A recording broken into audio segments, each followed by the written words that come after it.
နေရာတကာမှာကိုချင်းစာစိမ့်နဲ့ကြီးခဲ့လို့နှုတ်စိတ်နေလိုက်ရတဲ့အချိန်တွေကြောင့်တစ်ဖက်အမြင်မှာအားတယ်လို့ထင်သွားတတ်တယ်တကယ်တော့တည်ထားတာကိုမသိတယ်လို့ဟန်ဆောင်နေပေးလိုက်တယ်ဆိုတာတစ်ဖက်လူကိုလေးစားမှုရှိတယ်လို့တချို့ကနားလည်မှုကိုတန်ဖိုးထားလိုက်တာပါတီးခန့်ခြင်းတွေမှာအတိုင်းအတာရှိတယ်လို့အာနာခြင်းတွေမှာလည်းနေရာဒေသအလျောက်ပြောတဲ့မပြောတဲ့စင်ကြင်လိုက်ရတဲ့အခိုက်အတန့်တွေရှိပါတယ်နှုတ်ဆက်ပြီးနေတိုင်းလဲအားလို့မဟုတ်တယ်လို့ပြန်မပြောဘဲတီးခန့်နေတိုင်းလဲရိုးသားလို့မဟုတ်ပါဘူးနှစ်ဖက်မျှတွေးတတ်မြင်တတ်တဲ့အာနာတဲ့စိတ်ကြောင့်သာ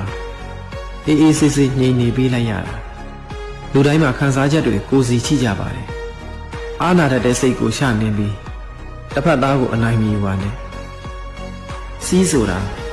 စီးဝိုင်းထဲမှာပဲကောင်းပါတယ်ဘောင်ကျော်သွားခင်ရင်တစ်ချိန်ကတီးခံခဲ့တဲ့အရာတွေအားလုံးဟာဒေါသအဖြစ်နဲ့ပြောင်းလဲသွားတတ်တယ်